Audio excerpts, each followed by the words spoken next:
For 26 years, with 33 books, best-selling author Stephen King has been scaring the daylights out of readers. His latest novel, Dreamcatcher, hits store shelves tomorrow. It's the first King novel written entirely after the roadside accident that almost cost the author his life 2 years ago. So when I recently sat down with Stephen to talk about his new book, I first inquired about his health. 6 months to live. No, I'm kidding about that. I'm all right. I'm all right. I have a fair amount of pain in the leg, and I have to go back and get some more surgery. But I have a lot of mobility, and I'm able to walk. And I would say, on the whole, I'm the luckiest guy in the universe. You came close to checking out, didn't you? This close. Yeah. How well do you remember it? I mean, do you remember it as it was happening, or is it all kind of a blur that you'd sooner forget? I don't remember. I don't remember the actual impact. I remember seeing the guy come over the top of the hill, and then there's a break in the film, and then I was in the ditch, and I looked up, and there was a man sitting there. I didn't know it was the guy who'd hit me, but that's who it was, Brian Smith. And of course, Mr. Smith is no longer with us. No, Brian Smith died. I'm just curious, only because you're Stephen King and you've written all this stuff. Mm-hmm. Did the authorities come asking you questions after Brian Smith died? Oh, you mean like, did I kill him or something? Look, you and I both know you're not going to kill somebody, but because you've written all these things about, you know, strange events happening to people, did the authorities come see you and go, no. Hey, you know what, can we? It was pretty cut and dried with Brian Smith. The autopsy report came back, but I think they knew immediately. He'd had a history of problems with chronic pain. He'd been on a lot of pain medication, and he died of a drug overdose. Because when I saw that he had passed, immediately it crossed my mind like, you got to be kidding me. This is something out of a novel. Yeah. I mean, the guy hits a world's most famous novelist who writes all these horrific things, and then he dies mysteriously. On my birthday. Come on. He died on my birthday, September 21st. And we have the same middle name. We're both Edwins. So. How strange is that?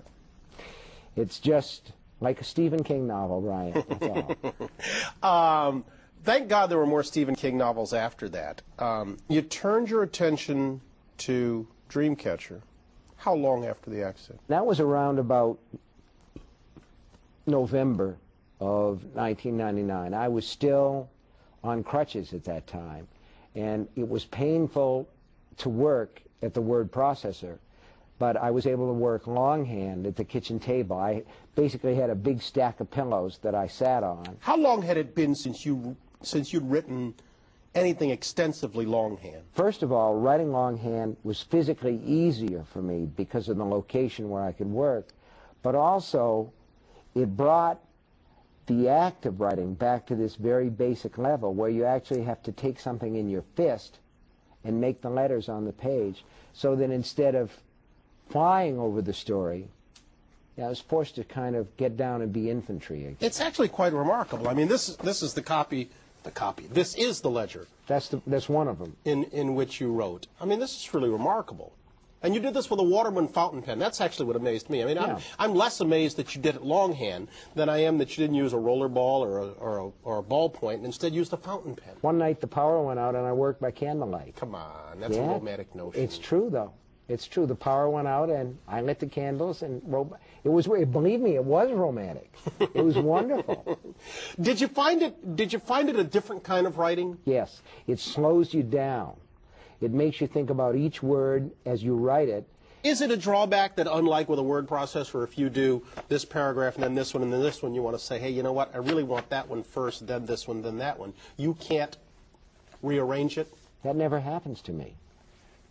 Come on. No, I mean, in rewrite, I might take something out, but very rarely would I swap anything around because it's a story. Event A, event B, event C.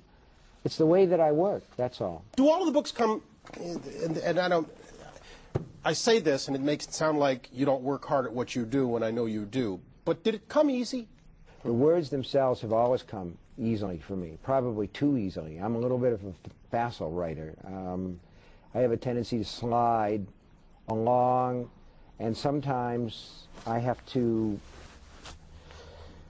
try something new or do something different. So you like challenging yourself. You like doing things different, if only to keep yourself Interested, fascinated, challenged, curious? I like to keep an edge. I'm 54 years old. If I'm lucky, I can do this another 16, 17 years. And let me tell you something. This is a great job to have. I mean, a pop group like Boyz II Men or Britney Spears, I'm not sure anybody's really going to think of Britney Spears as anything but a relic 10 years from now. But 10 years from now, she's not going to be 30 yet. Yeah. So the arc of some of those careers is short, and I've been able to do this a long time. Do your standards change from book to book? They get higher. They get higher. Critics might not believe it, but they do. They get higher. Why? Because you're competing against yourself? That's right. You set the bar a little bit higher all the time, and when you can't jump anymore, it's time to quit. Why quit? I mean, clearly you like it. What I'm talking about is publishing. I can't see ever stopping writing because it's a good time and I like to do it, but I can see myself stopping to publish, and not for any high-flown, highfalutin reason, but simply because it becomes embarrassing to parody yourself. I'd rather quit publishing than do that, but quit writing, I can't see that. It's too much fun. Last quarter century or so, author Stephen King has offered fans countless tales of nail-biting terror, and his newest book, Dreamcatcher, which hits the shelves today, is another horrific tale. In describing the book, King said that he actually managed to take the horror genre into some uncharted territory. Dreamcatcher is a book about 4 men who go hunting every year. They were boys together, they were friends when they were boys, they've grown up, they've grown apart, they have different levels of achievement, they have different ambitions, they have different problems as grown men. But every November they come back to this hunting camp in western Maine. And because I am the kind of writer that I am, I like to introduce something that's strange, that's upsetting, that's a little bit horrible, or maybe in the case of Dreamcatcher, a lot horrible, because I have to, you know, just sort of put this warning. This is a big, scary, nasty book, the way that The Stand. But that's great. That's what your fans love. It's hard to tell. My fans are older than they were. I don't know if they love it or not, but it's a scary book. It's a mean book in a lot of ways. And the original title of the book was Cancer. And my wife just flat out refused to. She'd just call it that book about the aliens, or that book about the guys that were hunting. The book is about aliens in the sense that it's a little bit like my version of War of the Worlds. There are creatures. Well, let's talk about those creatures. I mean, and there's no way of us dancing around this. We'll just do it, and the editors can worry about it. The bad creatures in this are weasels. Mm-hmm. Well, they're parasites. We can call them that. They're that's parasites. Fair. And one of the things where the book came from for me is I like to read, and I like to go to the movies, and I enjoy things that are scary. I like suspense. Suspense is kind of a fine emotion, but I also like the sort of thing where it kind of like gets pushed in your face and you just go, oh, that's awful. It's a childish liking, but it's mine. And I started to look around across the spectrum of books and movies, and I said to myself, what's taboo for my generation, our generation, you know, because we're the generation that talked about everything. We have TV series that are about people that are gay, people that are straight, people that are black, people are white, the whole spectrum. And I'm saying to myself, okay, we've been in the bedroom, that frontier has been crossed. We've discussed all these various sexual variations, that frontier has been crossed. What is it that's taboo? What don't we talk about?